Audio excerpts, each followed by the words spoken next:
S physics. My name is Monika Agarwal और हम कर रहे हैं नीट 2021 के लिए मोस्ट इम्पॉर्टेंट एमसीक्यूज। और आज मैं आपके सामने लाई हूँ एक नया chapter and that is semiconductor. Again semiconductor is such a chapter जिससे बच्चे डरते हैं। जैसे इसका क्वेश्चन आता है उनको लगता है भाई हमसे तो नहीं हो पाएगा, बट मैं आपको बता रही हूँ इससे 2 क्वेश्चन या 3 क्वेश्चन आ ही जाते हैं। So this is a really important chapter. अगर आपको सेमीकंडक्टर कुछ नहीं आता तो भी डरने की जरूरत नहीं है। मैं आपको जितना करा रही हूँ आप उतना अच्छे से कर लीजिए, इतने क्वेश्चंस अच्छे से कर लीजिए। लगभग मैं 80 से 90 क्वेश्चंस दूंगी, इतने आप लोग करिए मेरे साथ एंड देन आपका ये चैप्टर हो गया। आपको वापस कुछ ज्यादा और करने की जरूरत नहीं होगी, लेकिन जितने क्वेश्चंस मैं करा रही हूं इतने आपको करने पड़ेंगे। अब इसमें पहले स्टार्टिंग में थोड़ा थियोरी क्वेश्चन है और इसे थियोरी क्वेश्चन भी आ सकता है, तो वो भी डिस्कस करना इक्वली इंपॉर्टेंट है। Choose the only false statement from the following. False statement हमको पता करना है। In conductors valence and conduction band overlap. बिल्कुल, कंडक्टर्स में वैलेंस और कंडक्टिंग बैंड्स ओवरलैप करते हैं। इंसुलेटर्स में इनके बीच में गैप होता है और सेमीकंडक्टर्स में भी इनके बीच में गैप होता है। इंसुलेटर्स में गैप थोड़ा ज्यादा होता है compare to semiconductor. Substance with energy gap of the order of 10 electron volt are insulators. हाँ, इंसुलेटर्स में जो एनर्जी गैप होता है वो लगभग 10 इलेक्ट्रॉन वोल्ट या उससे ज्यादा होता है। The resistivity of the semiconductor increases with increase in temperature। नहीं, ये गलत है। अगर हम टेम्परेचर बढ़ाएंगे तो सेमीकंडक्टर का जो रेजिस्टिविटी है या जो रेजिस्टेंस है वो कम होगा। So this is inversely proportional. So the false statement is C. Next question, carbon, silicon and germanium atoms have 4 valence electrons each। ये हमको पता है। Their valence and conduction band are separated by energy band gap Eg, Gc, Eg, Si, Eg, Ge, germanium। Which of the following relationship is true? Carbon का energy gap ज्यादा होता है, बिल्कुल first वाला ही राइट है। Energy gap of carbon is 5.5 electron volt and energy gap of silicon is 1.1 electron volt. So obviously carbon का energy gap या band gap silicon से ज्यादा है। So the correct answer is option A. Next question, in semiconductors at room temperature the valence band is partially empty and the conduction band is partially filled। right है। 0 kelvin पे valence band पूरी तरह से भरा हुआ होता है और कंडक्शन बैंड पूरी तरह से खाली होता है। ये पूरा भरा हुआ होगा और ये पूरा खाली होगा। रूम टेम्परेचर पे कुछ इलेक्ट्रॉन्स ऊपर चले जाते हैं तो ये थोड़ा सा खाली हो जाता है और ये थोड़ा सा भर जाता है। So the valence band is partially empty and the conduction band is partially fit. So correct answer is option A. Next, C and Si both have same lattice structure having 4 bonding electrons in each. However, C is insulator where Si is intrinsic semiconductor। यानी C जो है वो insulator होता है और जो Si है वो सेमीकंडक्टर होता है। ऐसा क्यों? तो ये थोड़ा सा केमिस्ट्री का क्वेश्चन हो गया बेटा कि दोनों में भी 4 इलेक्ट्रॉन्स है, लेकिन जो कार्बन है उसके इलेक्ट्रॉन्स से ज्यादा टाइटली होल्ड करके रखे because they lie in the second orbit. We're talking about silicon, उसके जो इलेक्ट्रॉन्स है वो 3rd ऑर्बिट में लाई करते हैं। So the correct answer is option C. The 4 bonding electron in case of C lie in the second orbit while in case of silicon they lie in the 3rd orbit. तो उन्होंने जो electrons है उनको उतना tightly hold करके नहीं रखा है। इसके लिए हम सिलिकॉन से इलेक्ट्रॉन्स को बाहर निकाल पाते हैं लेकिन हम कार्बन से निकाल नहीं पाते। Next question, at absolute 0 silicon act as। मतलब एब्सोल्यूट 0 पे ये कंडक्टिंग जो बैंड है, कंडक्शन बैंड पूरी तरह से खाली होता है। ये जो वैलेंस बैंड है पूरी तरह से भरा होता है। Means it behave like a insulator. So the correct answer is option C. अब तक जितने भी क्वेश्चंस थे थियोरी क्वेश्चंस, इसमें काफी थियोरी क्वेश्चंस आएंगे लेकिन हर एक क्वेश्चन आपके लिए इंपॉर्टेंट होगा। तो जो भी मैं करा रही हूँ अगर आपको नहीं पता है तो आप प्लीज नोट्स बना लीजिए। Next question number 6, For a p-type semiconductor, which of the following statement is true? p-type में holes ज्यादा होते हैं और जो impurity हम डालते हैं that is a trivalent impurity.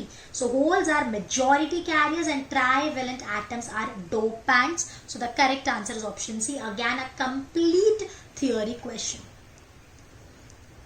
Next question, in an n-type semiconductor, which of the following statement is true? n-type में इलेक्ट्रॉन्स मेजॉरिटी कैरियर्स होते हैं, होल्स माइनॉरिटी कैरियर्स होते हैं, और हम पेंटावेलेंट इम्प्योरिटी या पेंटावेलेंट एटम यूज करते हैं. So holes are minority carriers and pentavalent atoms are dopant. So the correct answer is option A. तो ये हमने दोनों चीज सीख ली. इसमें बेटा अपन ने पी टाइप भी सीख लिया, एन टाइप भी. पी टाइप में holes majority, electrons minority, trivalent impurity डालते हैं. जब मैं एन टाइप की बात करूंगी तो holes minority, electrons majority and हम पेंटावेलेंट इम्प्योरिटी यूज करते हैं. Next question, if a small amount of antimony is added to a germanium crystal. Antimony is a pentavalent impurity. मतलब ऑब्वियसली एन टाइप सेमीकंडक्टर बनता है, और N type में electron ज्यादा होते हैं, होल्स कम होते हैं. So there will be more free electrons than holes in the semiconductor. So the correct answer is option C. In the next question, pure silicon at 500 K has equal number of electrons and equal number of holes. पहले यानी जो intrinsic particles होते हैं, शायद आपको formula पता है बेटा, Ni² is NeNH. तो पहले Ne और NH इक्वल थे, मतलब ये Ni के बराबर थे, राइट. तो ये आपको Ni दिया है. अब हमने इसको डोपिंग की इंडियम से, तो obviously indium is a trivalent, तो ये पी टाइप बनने वाला है. तो हमारा जो आंसर होगा वो या ए होगा या सी होगा.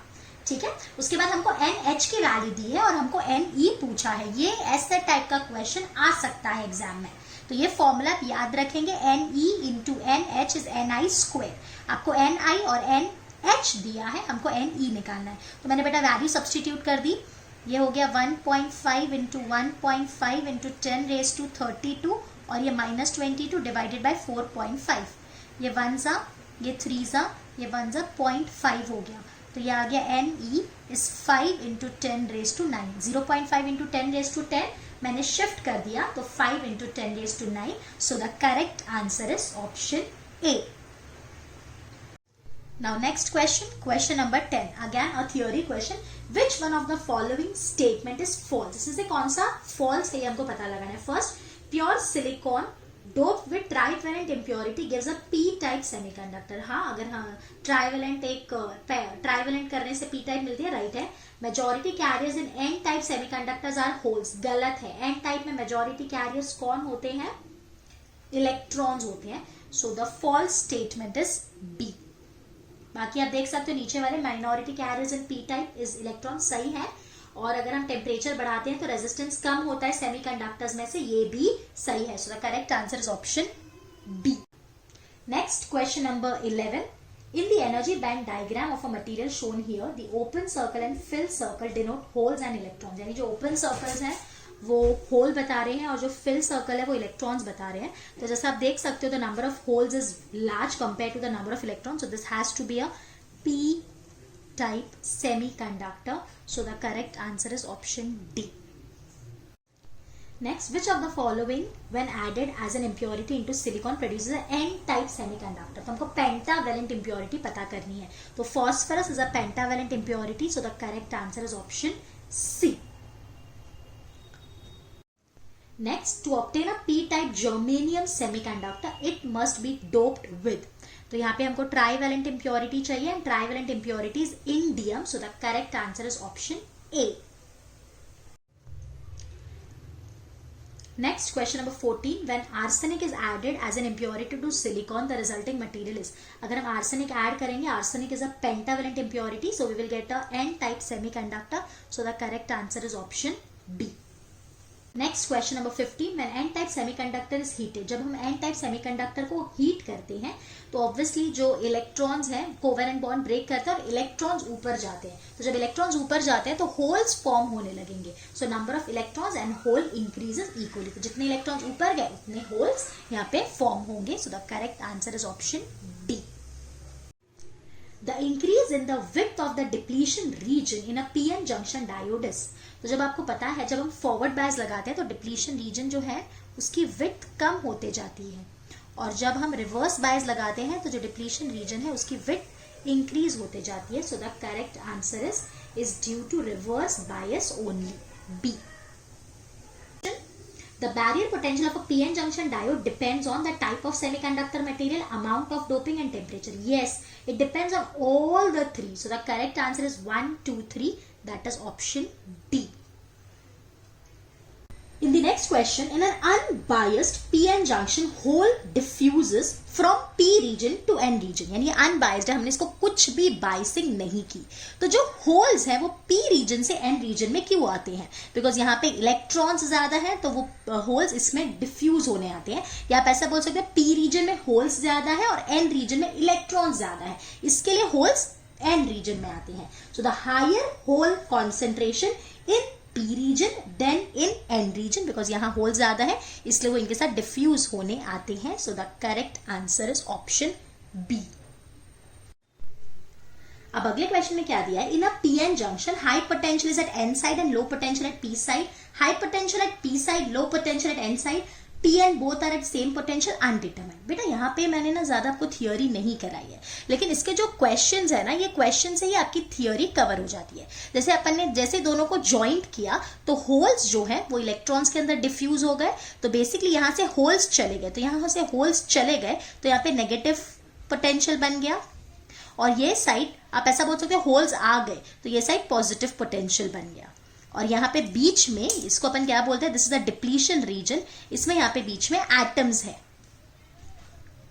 राइट? तो इसको डिप्लीशन रीजन बोलते हैं बिकॉज यहाँ पे बेटा कुछ भी चार्जेस नहीं है. It is depleted of charges, इसलिए इसको डिप्लीशन बोलते हैं. यहाँ से होल्स चले गए, ये साइड नेगेटिव आ गए, यहाँ पे होल्स आ गए तो इसलिए पॉजिटिव आ गया. तो इस साइड पॉजिटिव से नेगेटिव की तरफ एक इलेक्ट्रिक फील्ड बन गई. So here we have high potential on the N side and low potential on the P side. So the correct answer is option A. Next question number 20. Depletion layer consists of mobile ions, protons, electrons. नहीं, depletion region के पास proton electrons का combine होता है, atoms होता है. Basically हम बोल सकते हैं इट हैज इमोबाइल आयंस जो मूव नहीं कर रहे डिप्लीशन रीजन के पास. So the correct answer is option D. More over theory है बट ये भी जरूरी है, ऐसे क्वेश्चंस आते हैं तो इसमें थियोरी है और आप आगे बढ़ते जाओ, ऐसा मत करो. थियोरी क्वेश्चंस जितने मैं करा रही हूं उतने आप अच्छे से कर लीजिए. Next question, the depletion layer in the PN junction region is caused by. ये जो डिप्लीशन लेयर बना है ये क्यों बना है?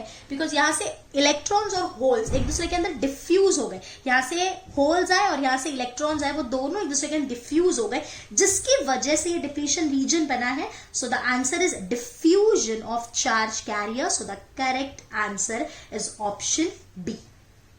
So that's it in this video. इसमें मोर ओवर हमने पीएन जंक्शन बायस्ड अनबायस्ड और उसकी बेसिक थियोरी की है. अभी बाकी सारे वीडियो में हम सेमीकंडक्टर डायोड के ऊपर डिस्कस करेंगे. बहुत मजा आने वाला है और मैं आपको अश्योर करती हूँ आपका ये वीडियोस देखने के पूरे कॉन्सेप्ट्स क्लियर हो जाएंगे और आपको जो डर है सेमीकंडक्टर्स को लेके वो भी पूरी तरह से दूर हो जाएगा. लेकिन बाकी के वीडियोस जरूर देखना. So till then bye bye, take care.